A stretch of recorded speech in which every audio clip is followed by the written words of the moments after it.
হৰে কৃষ্ণ শ্ৰীমদ ভাগৱতমৰ প্ৰথম স্কন্ধৰ অধ্যায় 8 শ্লোক নম্বৰ 28 পৰা আজি আমি পঢ়িব লৈছোঁ।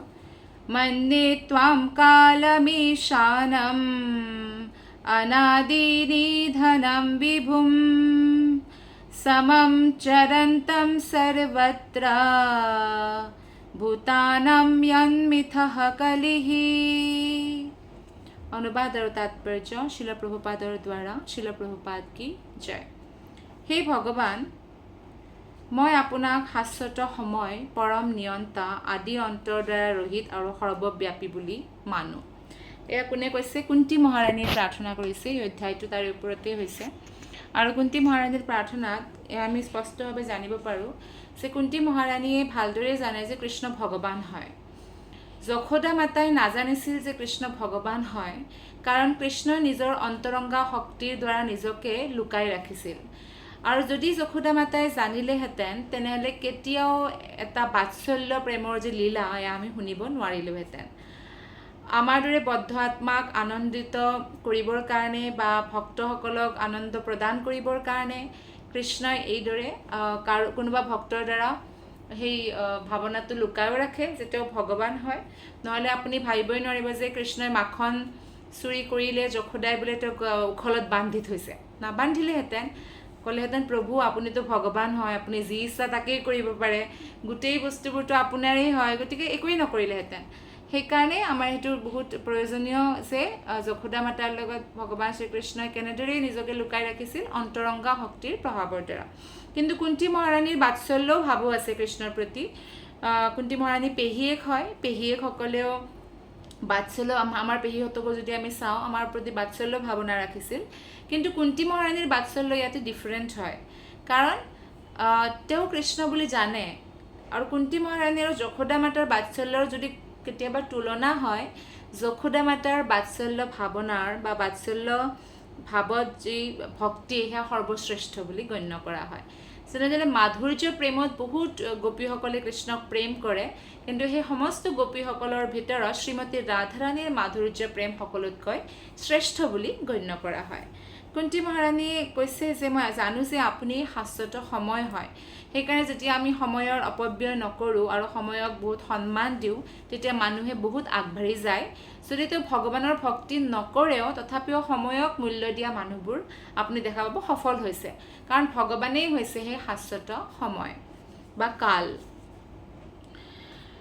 কৈছে যে আপুনি পৰম নিয়ন্তা হয়, আপুনি হৈছে আচল কণ্ট্ৰলাৰ হয় সকলোৰে, আৰু আপুনি সৰ্বব্যাপী হয়। ভগৱান কিয়নো সৰ্বব্যাপী হয় আৰু ভগৱান সমস্ত হৃদয়তে আছে, সকলোৰে হৃদয়তে আছে। গতিকে ভগৱানৰ যেতিয়া আমি সেৱা, পূজা, আৰাধনা বা ভাৱনা চিন্তা কৰোঁ তেতিয়া কোনো ধৰণৰ আমাৰ ভিতৰত মিছআণ্ডাৰষ্টেণ্ডিং বা ভুল ধাৰণা হ'ব নোৱাৰে। কিন্তু আমাৰ যদি মা দেউতাও আছে আৰু আমাক যদি বহুত মৰমো কৰে, কিন্তু তথাপিও মিছআণ্ডাৰষ্টেণ্ডিং হোৱাৰ বা ভুল ভাৱনা উদয় হোৱাৰ সম্ভাৱনা থাকে। ইয়াতে কুন্তী মহাৰাণীয়ে কৈছে যে আপুনি সকলোৰে ওপৰত সমান ৰূপেৰে দয়া দেখুৱায়। কৃষ্ণ বহুত দয়ালু হয়। অসুৰসকলে বা আসুৰিক মানুহবোৰে বিচাৰে যে মই ভগৱানক আৰাধনা নকৰোঁ, ভগৱানক পাহৰি যাব খোজোঁ। কৃষ্ণই নিজেই কৈছে যে ময়েই স্মৃতি আৰু বিস্মৃতিৰ কাৰণ, আৰু সেইকাৰণে তেওঁলোকে পাহৰি যায়। কিমান জন্ম জন্মান্তৰলৈকে ভগৱানে তেওঁলোকক মনতো পেলাই নিদিয়ে যে মই ভগৱান হয়, আৰু তেওঁলোকে নিজৰ কৰ্মৰ যি সেই হিচাপে ভগৱানে তেওঁলোকক পুৰস্কৃতও কৰে। ভৌতিক প্ৰকৃতিত যিবিলাক কৰ্ম তেওঁলোকে কৰে বা কিবা তপস্যাও যদি কৰে তেতিয়া এনেকুৱা নহয় যে ভগৱানে তেওঁলোকৰ ওপৰত দয়া নকৰে। যেনেদৰে আমাৰ সমাজতো কোনোবাই যদি কাৰোবাৰ প্ৰতি সেই নেদেখুৱায়, সমীহ নেদেখুৱায়, তেতিয়া তেওঁ ইমান কেয়াৰ নকৰে বা হয়তো তেওঁ একো ধৰণৰ হেল্পো নকৰিব, হয়নে নহয়? আজিকালিতো মাক দেউতাকে ঘৰৰ পৰা উলিয়াই দিয়ে ডাঙৰ ল'ৰা বা ছোৱালীক, কি তহঁতে আমাৰ কথা নুশুন, ওলাই যা, লাইক ডেট, আমি কিয় তোক আৰ্জন কৰি খুৱাই থাকোঁ বা আমাৰ সম্পত্তি কিয় দিম। কিন্তু ভগৱানে তেনেকুৱা নকৰে। ভগৱানে সকলোৰে ওপৰত দয়া দেখুৱায়, অসুৰৰ ওপৰতো দেখুৱায়। তেওঁলোকে পাহৰি যাব খোজে, তেওঁলোকক পাহৰাই দিয়ে। ভক্তই কৃষ্ণক মনত পেলাব খোজে, কৃষ্ণই স্মৰণ দি দিয়ে। আৰু তাৰোপৰি পালন পোষণ কৃষ্ণই মাকৰ দৰে সকলোৰে কৰে, অসুৰ হ'লেও বা ভক্ত হ'লেও কৰে। গতিকে এইদৰে আমি দেখা পাওঁ যে ভগৱান বহুত দয়ালু হয়। আৰু জীৱৰ ভিতৰত যি পাৰস্পৰিক বিষমতা আছে, বিষমতা মানে চব মানুহবোৰ বেলেগ বেলেগ, চব জীৱাত্মাবোৰ বেলেগ বেলেগ, এই সামাজিক সংঘৰ্ষৰ কাৰণে হয়। আচলতে কুন্তী দেৱীয়ে জানিছিল যে কৃষ্ণ তেওঁৰ ভতিজাটো হৈ জন্ম লৈছে বাৰু, কিন্তু আচলতে তেওঁ ভগৱানো হয়, তেওঁ আদি দেৱ হয়, তেওঁ পৰমাত্মা ৰূপে সকলোৰে হৃদয়ত আছে। কিন্তু এই একেই কথাটো দুৰ্যোধনে বা ধৃতৰাষ্ট্ৰই নাজানিছিল, আৰু সেইকাৰণেতো তেওঁলোকে ইমান নিৰ্ভয় হয়, কিমান কাৰ্য কৰিছিল। তেওঁলোকৰ সন্দেহ আছিল যে সকলোৱে ভগৱান বুলি কয়, কিন্তু ইমান বিশ্বাস নাছিল। যেনেকৈ আজি আমাৰ বহুত মানুহৰ ভিতৰত এনেকুৱা সন্দেহ থাকে যে কৃষ্ণ ভগৱান হয়নে নহয়, কিন্তু বিশ্বাসটো নাথাকে। ঠিক তেনেদৰে গতিকে কুন্তী দেৱীৰ ইয়াতে স্থিতি হৈছে যে তেওঁ জানে যে কৃষ্ণ ভগৱান হয়। আৰু কুন্তী দেৱী নহয়, কুন্তী দেৱীৰ পৰিয়ালৰ সকলোৱে জানিছিল, 5 পাণ্ডৱে বা দ্ৰৌপদী, আৰু সেইকাৰণে কুন্তী দেৱী ইয়াতে এইদৰে ভগৱানৰ গুণানুকীৰ্তন কৰিছে।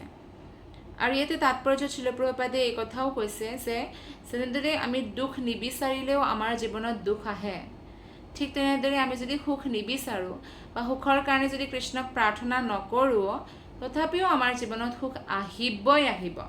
কাৰণ আমাৰ পূৰ্বজন্মৰ কৰ্ম অনুসৰি সুখ দুখ মান অপমান এইবোৰ নিৰ্ধাৰিত হৈ গৈছে।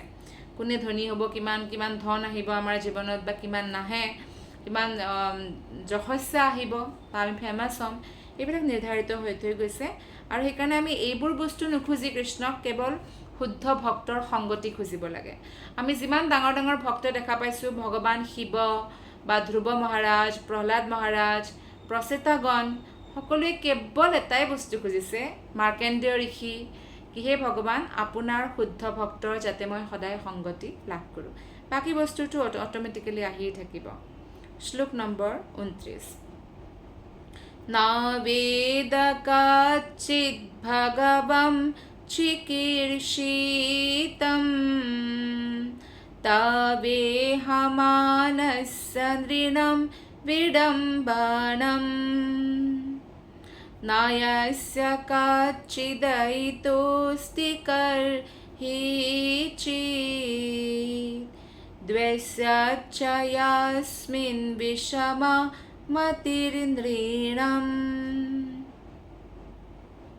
এইটো এনেকুৱা সুৰতো গাব পাৰি, এনেকুৱা সুৰত না বেদ কাচিৎ ভগৱং চিকীৰ্ষিতম তবেহমানস্য নৃণাম বিডম্বনম নায়স্য কাচিদয়িতোস্তি কৰ্হিচিৎ দ্বৈস্য ইয়াস্মিন বিষমা মতিৰ্নৃণাম। কুন্তী মহাৰাণী এইটো প্ৰাৰ্থনাত কয় যে হে ভগৱান, আপোনাৰ দিব্য লীলা কোনেও বুজি পাব নোৱাৰে, কিয়নো যদিও এয়া মানৱীয় লীলা যেন লাগে যে আপুনি মানুহ হৈ আহিছে, কিন্তু এয়া অত্যন্ত ভ্ৰামক হয়।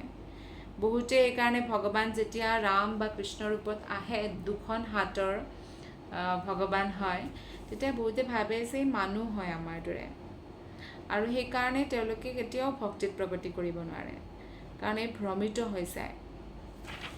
কৈছে যে আপুনি সকলোৰে কাৰণে সমান, এনেকুৱা নহয় যে কাৰোবাক বহুত কৃপা দিছে আৰু কাৰোবাক ভাল নাপায়, এনেকুৱা নহয়। মানুহে মাত্ৰ এয়া কল্পনা কৰে যে আপুনি পক্ষপাত কৰে, আচলতে ভগৱানে কেতিয়াও পাৰ্চিয়েলিটি নকৰে। সকলো জীৱৰ কাৰণে ভগৱান সকলো জীৱৰ কাৰণে সমান হয়। এজনী মাকৰ যদি 2টা সন্তান থাকে, 2টা সন্তানৰ প্ৰতি মাকৰ মৰম থাকে, কিন্তু এটা সন্তান বোলে বহুত বদমাছ আৰু এটা বোলে বহুত ভাল, গতিকে বদমাছটোক দণ্ডিতটো কৰিবই লাগিব মাকে শুধৰাবৰ কাৰণে। ঠিক তেনেদৰে ভগৱানে অসুৰসকলক দণ্ড দিয়ে। কিন্তু আপুনি চাওক যে কুৰুক্ষেত্ৰৰ ৰণতো কৃষ্ণৰ পক্ষত যিসকল আছে তেওঁলোকেতো ভগৱত ধাম গ'লেই বাৰু মৃত্যু হয়, কিন্তু কৃষ্ণৰ সন্মুখত বিপৰীত পক্ষত যিসকল আছিল সকলো ভগৱত ধাম গৈছে। এয়া ভাগৱতমৰ 1ম স্কন্ধতে আমি পঢ়িব পাওঁ। কিয় গৈছে? কাৰণ সেই যুদ্ধখনত কৃষ্ণ তেওঁলোকৰ সন্মুখত উপস্থিত আছিল। কৃষ্ণৰ দৰ্শনৰ কাৰণেই তেওঁলোকে উদ্ধাৰ হৈ যায়। গতিকে এনেকুৱা লাগিব পাৰে যে কৃষ্ণই অসুৰক বেয়াকৈ মাৰিছে, কিন্তু মাৰিলেও উদ্ধাৰ হয় আৰু ভক্তি কৰিলেতো উদ্ধাৰ হয়েই। কাৰণ ভগৱান, আমি যদি ভাবোঁ যে আমিতো বহুত পতিত, একোতো ভক্তি কৰা নাই, ভগৱান পতিত আত্মাৰ ওপৰত বহুত দয়ালু, এনেকৈ প্ৰভুপাদে ইয়াতে কৈছে। আৰু যেতিয়া কৃষ্ণ ভক্তৰ ৰূপত চৈতন্য মহাপ্ৰভুৰ ৰূপত আহে তেতিয়া কৃষ্ণই বহুত দয়া দেখায়। আপোনালোকে নিশ্চয় এইটো ভজন শুনিছে, শ্ৰীকৃষ্ণ চৈতন্য প্ৰভু দয়া কৰ মোরে, তোমা বিনা কি দয়ালু জগত সংসারে, পতিত পাবন হেতু তব অবতার, মোসম পতিত প্রভু না পাইবে আর। তো চৈতন্য মহাপ্ৰভু প্ৰাৰ্থনা কৰে কৃষ্ণ আজি ভক্তৰ ৰূপত আহে। কৃষ্ণই বৃন্দাবনত লীলা কৰে, কিন্তু কৃষ্ণ যেতিয়া ভক্তৰ ৰূপত আহে আজিৰ পৰা 500 বছৰ আগতে, তেতিয়া তেওঁ আমাৰ অসমৰ কাষতে ইয়ানি নৱদ্বীপ মায়াপুৰত আহে, বেংগল। আৰু সেইকাৰণে তেতিয়া সমস্ত ডাঙৰ ডাঙৰ যিবিলাক ভক্ত তেওঁলোকেও সেই আশে পাশে জন্ম লয়। দেৱী দেৱতাসকলকো যেতিয়া ভগৱান আহে কৃষ্ণ, তেতিয়াও দেৱী দেৱতাসকলক ভগৱানে কয় যে তুমি বৃন্দাবনৰ আশে পাশে জন্ম ল'ব পাৰা মোক লীলাত সহায় কৰিবৰ কাৰণে। তেনেকৈ দেৱতাসকলেও জন্ম লয়। গতিকে নৱদ্বীপ মায়াপুৰ বৃন্দাবনৰ পৰা অভিন্ন হয়, গুপ্ত বৃন্দাবন বুলি কয়, কাৰণ ৰাধাৰাণীয়ে নৱদ্বীপখন সৃষ্টি কৰে সেইকাৰণে। আৰু আমি অসমীয়া হোৱাৰ কাৰণে বহুতেই ভাগ্যৱান হয়। কিয় ভাগ্যৱান? কাৰণ আমি অসমীয়া ভাষাটো ভালদৰে জানো, আৰু অসমীয়া জানা মানুহে বঙালী পঢ়িবও পাৰে, বুজিও পায়, আৰু যদি প্ৰেক্টিচ আছে ক'বও জানে, হয়নে নহয়? গতিকে যেতিয়া কৃষ্ণ আহে বৃন্দাবনত লীলা কৰিবৰ কাৰণে, তেতিয়াতো সকলোবোৰ গ্ৰন্থ সংস্কৃতত ৰচনা হয়।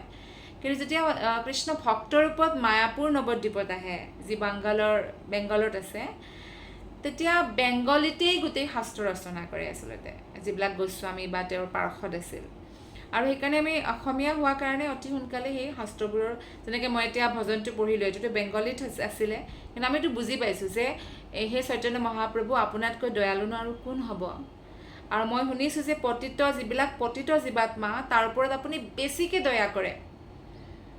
আৰু ভৌতিক সংসাৰততো তেনেকুৱা নহয় যে তোৰ কোৱালিফিকেশ্যন বহুত কম, তোক ডাঙৰ চাকৰি দিম, তেনেকুৱাতো নহয়। কিন্তু ভগৱানে এনেকুৱা কৰে, যেনেকৈ মাকেও যিটো দুৰ্বল ল'ৰা তাৰ ওপৰত বেছি সহানুভূতি দেখুৱায়, কৃষ্ণই যিটো দুৰ্বল প্ৰাণী হয় তেওঁৰ ওপৰত সহানুভূতি দেখুৱায়। কৈছে যে মই শুনিছোঁ সেই চৈতন্য মহাপ্ৰভু যে পতিতৰ ওপৰত আপুনি বহুত দয়া কৰে, মোৰ সমান পতিত আৰু কোননো হ'ব, মইতো সকলোতকৈ পতিত, এনেকৈ দয়াৰ কাৰণে ভগৱানক প্ৰাৰ্থনা কৰে। গতিকে এইদৰে আমি দেখা পাওঁ যে কৃষ্ণ বহুত দয়ালু হয়। আৰু যেনেদৰে বাকীসকলে মানুহে কি কৰে, কৃষ্ণৰ এইকাৰণেই পূজা কৰে বা দেৱী দেৱতাসকলৰ এইকাৰণেই পূজা কৰে, কিবা বস্তু খুজিলে আৰু নিদিলে বহুত বেয়া পায়, যে নিদিলে এইজন আৰু দেৱতাক পূজা নকৰোঁ, আমি এইজন দেৱতাক পূজা কৰিম। গতিকে এইদৰে কি হয়, আচলতে তেওঁলোকৰ মনটো বদলি থাকে। কিন্তু ভগৱান শ্ৰীকৃষ্ণৰ যি শুদ্ধ ভক্ত, তেওঁলোকে এনেকুৱা নকৰে। তেওঁলোকে ভগৱান শ্ৰীকৃষ্ণৰ শুদ্ধ ভক্তি কৰে, আৰু ভগৱান শ্ৰীকৃষ্ণৰ শুদ্ধ ভক্তিতে তেওঁলোকে আনন্দিত হৈ থাকে। কাৰণ শুদ্ধ ভক্তিৰ দ্বাৰা যে আনন্দ পোৱা যায়, সেয়া কোনো ধৰণৰ ভৌতিক বস্তু প্ৰাপ্ত কৰি পোৱা নাযায়। আৰু ইয়াতে প্ৰভুপাদে এটা কথা আৰু কৈছে যে শুদ্ধ ভক্ত কোন আৰু মিশ্ৰিত ভক্ত কোন। এতিয়া মিশ্ৰিত ভক্ত আৰু শুদ্ধ ভক্তৰ মাজত কি পাৰ্থক্য, সেই বিষয়ে আমি জানিম। মিশ্ৰিত ভক্তই আচলতে এটাতো হয় মিশ্ৰিত ভক্ত, তেওঁকো কয় যে কৃষ্ণক পূজাটো কৰে, কিন্তু কৃষ্ণৰ লগে লগে বাকী দেৱী দেৱতাসকলৰো পূজা কৰে। আপুনি জানে যে শংকৰদেৱ আৰু মাধৱদেৱ যি ইমান মহান পুৰুষ হয়, আমাৰ অসমত ভাগৱত ধৰ্মৰ প্ৰচাৰ কৰে, তেওঁলোকে কেৱল কৃষ্ণৰে সেইকাৰণে আৰাধনা কৰিছিল বা কৃষ্ণকেই মানিছিল। কিন্তু ইয়াৰ অৰ্থ এইটো নহয় যে দেৱী দেৱতাৰ মুখ নাচাওঁ বা দেৱী দেৱতাৰ প্ৰতি অনাদৰ কৰিব, এনেকুৱা কেতিয়াও কৰা নাছিল।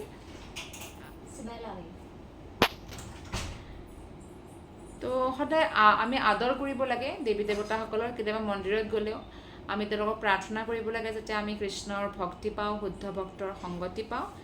কিন্তু আমি পূজা কেৱল কৃষ্ণৰেই কৰিব লাগে, আৰু আমি এইটো জানিব লাগে যে কৃষ্ণই পৰম ভগৱান হয়।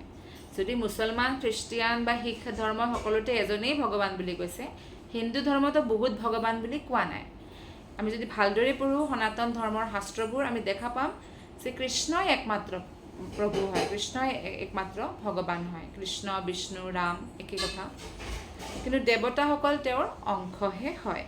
তথাপিও দেৱতাসকলকো যদি ভগৱান বুলি কোনোবাই পূজা অৰ্চনা কৰে তেতিয়া দেৱতাসকলে তেওঁলোকৰ ইচ্ছিত বৰ প্ৰদান কৰে, ভগৱানৰ অনুমতি লয়, কিন্তু তেওঁলোকে কেতিয়াও মুক্তি দিব নোৱাৰে। কেৱল মুক্তি কৃষ্ণইহে দিব পাৰে, কাৰণ তেওঁৱেই হৈছে পৰম ভগৱান।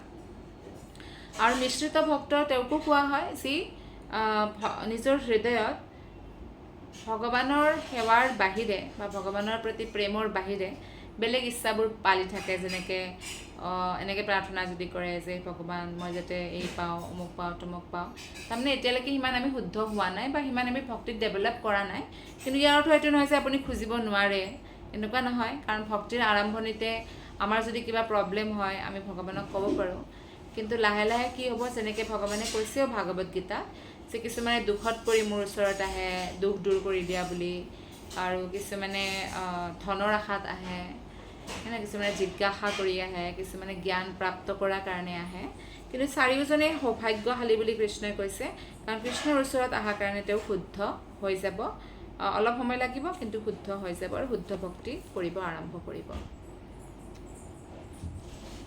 শ্লোক নম্বৰ 30। জন্মা কৰ্মা চ বিশ্বত্মন অজস্য কৰ্তুৰাত্মনঃ তিৰ্যং দৃশিষু য়াদহসু তদন্ত্যন্ত বিড়ম্বনম। হে বিশ্বত্মা, এয়া সঁচাকৈ বহুত আচৰিত ঘটনা বা বিড়ম্বনা যে আপুনি নিষ্ক্ৰিয় থাকিও কৰ্ম কৰে আৰু প্ৰাণ শক্তিৰ ৰূপত আৰু অজন্মা হৈও জন্ম লয়। আপুনি নিজেই পশু, মনুষ্য, ঋষি আৰু জলচৰৰ মাজত অৱতৰিত হয়। সঁচাকৈ এয়া বহুত আচৰিত ঘটনা। মানুহে তাৰমানে বুজি নাপাবই, ভ্ৰমিত হৈ যাব যে কুন্তী মহাৰাণীয়ে ঠিকেই কৈছে যে আচলতে ভগৱান শ্ৰীকৃষ্ণৰ কৰ্ম কৰাৰ একো দৰকাৰ নাই। কিন্তু যেতিয়া কৃষ্ণ ৰূপত বা ৰাম ৰূপত ভগৱান আহে স্বয়ং, আমি দেখা পাওঁ যে সকলোবোৰ কৰ্তব্য পালন কৰে। এজন ভাল পুত্ৰৰ দৰে পিতাৰ আজ্ঞা পালন কৰে ৰামে, ভাল ভায়েকৰ দৰে বাকী ভায়েকসকলক ইমান মৰম কৰে, ভাল পত্নীৰ ইমান ৰক্ষা কৰিবৰ কাৰণে ৰাৱণকো মাৰি পেলায়, ভাল ৰজাৰ দৰে প্ৰজাৰ কথা শুনি পত্নীক বাল্মীকিৰ তাতেও পঠাই দিছিলে। গতিকে দেখা পাওঁ যে তেওঁ বহুত ধৰণৰ এনেকুৱা কৰ্ম কৰিছে। বা কৃষ্ণইও দেখা পাওঁ যে কৃষ্ণইও নিজৰ পত্নীসকলক 16,108জনী পত্নীৰ লগত ডেইলি 16,108 ৰূপ ধাৰণ কৰি প্ৰত্যেক মহলতে আছিল। তেওঁলোকক ইকুৱেলি ল'ৰা ইকুৱেলি ছোৱালী দিছিল, 10জন ল'ৰা 1জনী ছোৱালী তেনেকৈ। আৰু তাৰোপৰি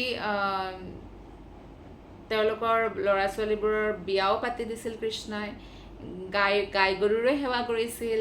গতিকে আচলতে কৃষ্ণই কৰ্ম কৰাৰ একো দৰকাৰ নাই, কিন্তু কৃষ্ণ তথাপিও কৰ্ম কৰে। এইটো বহুত বিৰোধাভাস হয়, মানুহে বুজি পোৱাত সেইকাৰণে কষ্ট হয়। ভক্তসকলে বুজি পায়, কিন্তু বাকীসকলে এইটো বস্তু বুজি নাপায় আৰু ভগৱানক সামান্য মনুষ্য বুলি ভুল ভাবে। আৰু কৈছে যে আপুনি অজন্মা হয়, সকলোৰে প্ৰাণ শক্তি হয়, আপুনি সকলোৰে প্ৰাণ হয়, তথাপিও এনেকুৱা লাগে যে আপুনি দৈৱকীৰ গৰ্ভৰ পৰা জন্ম লৈছে। গতিকে সেইকাৰণে মানুহে এইটো বস্তু বুজি নাপায়, কেনেকৈ জন্ম লৈছে।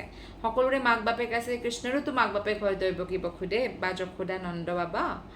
আচলতে তেওঁলোক ভগৱানৰ ভক্ত হয়, কাৰণ তেওঁলোকে ভগৱানক নিজৰ সন্তান ৰূপে প্ৰাপ্ত কৰিব বিচাৰিছিল। সেইকাৰণে ভগৱানে তেওঁলোকৰ ইচ্ছা পূৰ্তি কৰে আৰু বাৎসল্য ভাৱনাত প্ৰেম কৰাৰ কাৰণে সুবিধা প্ৰদান কৰে। আৰু কুন্তী মহাৰাণীয়ে কৈছে যে আপুনি পশুৰ ভিতৰতো পশুৰ ওপৰতো জন্ম লৈছে, পশুৰ ওপৰতো অৱতৰিত হৈছে। যেনেদৰে শুকৰ কি হয়, গাহৰি ভগৱানৰ বৰাহ অৱতাৰ। আৰু বৰাহ অৱতাৰ যদি লৈছে, গাহৰিবোৰেতো লেতেৰা পেতেৰাত থাকি ভাল পায়, মলবোৰ খায়, এইবোৰ খায়, মনুষ্যৰ মলমূত্ৰবোৰ। কিন্তু এনেকুৱা ভগৱানৰ অৱতাৰত নহয়। ভগৱান লগা হ'লে পশুৰ সেই অৱতাৰ লৈছে, কাৰণ পৃথিৱীক উদ্ধাৰ কৰি হিৰণ্যাক্ষত মাৰিব লাগিছিল। তথাপিও তেওঁ দিব্য, তেওঁৰ গোটেই শৰীৰ দিব্য। আমাৰ দৰে এনেকুৱা লেতেৰা পেতেৰা নহয় যে বোলে গা নুধুলে বোলে গাটো লেতেৰা হৈ যাব বা এনেকুৱা নহয়। আমাৰতো গোটেই বস্তু শৰীৰটো লেতেৰা পেতেৰা হয়, আৰু লেতেৰা বস্তু থকাৰ কাৰণে লেতেৰা ওলায়। চকু যদি নুধুৱে ৰাতিপুৱা উঠি চকুৰ কেটেৰ লাগি থাকিব, নাকৰ পৰাও মুখৰ পৰাও সকলো বস্তুৰ পৰা মল মূত্ৰৰ দ্বাৰৰ পৰাতো লেতেৰা বস্তু ওলায় আৰু ঘাম ওলালেও গোন্ধাব। গতিকে আমাৰ শৰীৰটো আচলতে কিয় এনেকুৱা, কাৰণ আমাৰ শৰীৰটো বৰ্তমান ভৌতিক শৰীৰ হয়। দিব্য শৰীৰত আমাৰ এনেধৰণৰ কোনো অৱস্থা আমি প্ৰাপ্ত নকৰোঁ। আৰু আমি শৰীৰটোৰ ভিতৰত আছোঁ, আমি আত্মা হয়। আৰু সেইকাৰণে আমি চেষ্টা কৰিব লাগে যে এই গাড়ীখন চলাই গৈ আমি বৈকুণ্ঠ জগত যাতে যাব পাৰোঁ আৰু বৈকুণ্ঠত আমি আমাৰ নিজৰ আচল শৰীৰটো প্ৰাপ্ত কৰিব পাৰোঁ। আৰু ইয়াতো কৈছে যে মানুহৰ ভিতৰত জন্ম লৈছে মানে যেনেকৈ ৰাম বা কৃষ্ণ মনুষ্য ৰূপত এনেকৈ অৱতৰিত হৈছে, বা ঋষভদেৱ অৱতৰিত হৈছে, ব্যাসদেৱ অৱতৰিত হৈছে ঋষিৰ ৰূপত, ঋষিৰ মাজত ব্যাসদেৱ ৰূপে তেওঁ অৱতৰিত হৈছে, কপিল মুনি বুলি অৱতৰিত হৈছে, তেওঁ ভগৱানৰ অৱতাৰ হয় কপিল মুনিও। আৰু জলচৰৰ মাজত অৱতৰিত কেনেকৈ হৈছে, গতিকে জলচৰৰ ভিতৰত ভগৱান মৎস্য অৱতাৰ আৰু কুৰ্ম অৱতাৰ লৈ পিনেও জন্মগ্ৰহণ কৰিছে। আৰু তেতিয়া কি হয়, পানীত থকা যিবিলাক জীৱ তেওঁলোকে ভগৱানক দেখাৰ সৌভাগ্য লাভ কৰে, ভগৱানক স্পৰ্শ কৰাৰ সৌভাগ্য লাভ কৰে, তেতিয়া তেওঁলোকৰ উদ্ধাৰ হৈ যায়। গতিকে এয়া ভগৱানৰ দিব্য লীলা হয়।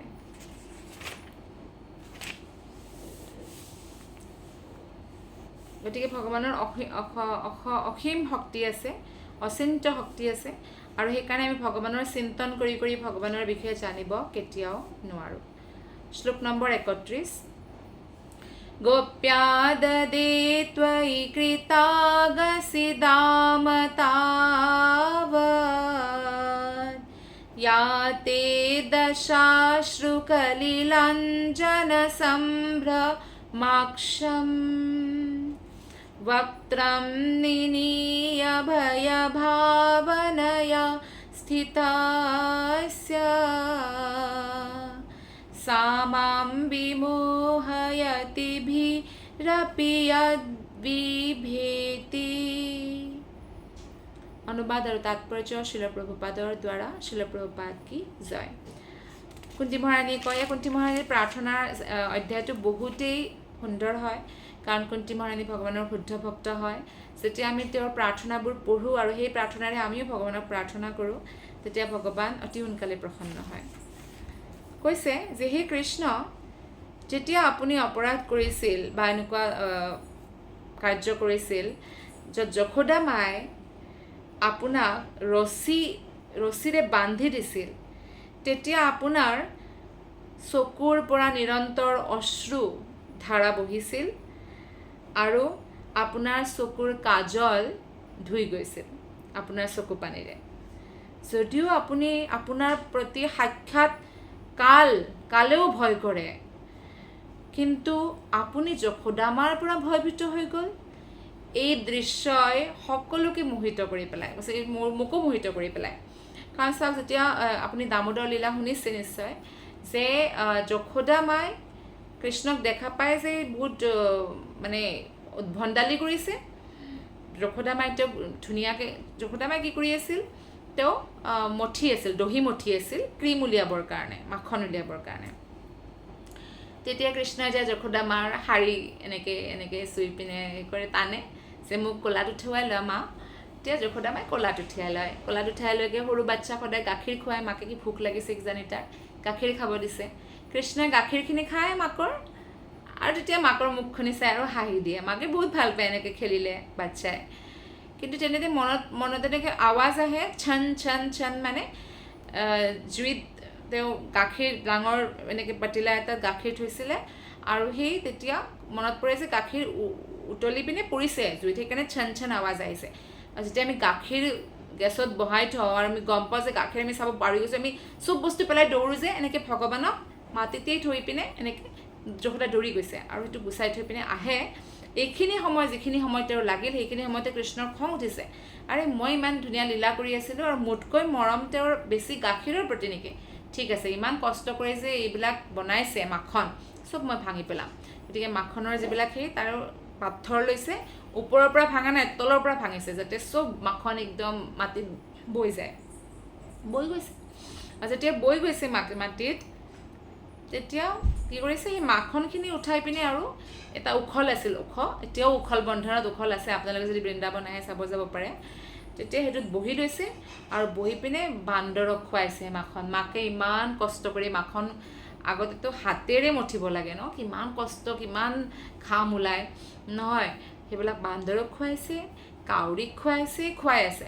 তেতিয়া যশোদা মায়ে দেখা পায় যে কোনে উদ্ভণ্ডালি কৰিলে, বান্দৰ সোমাল নেকি।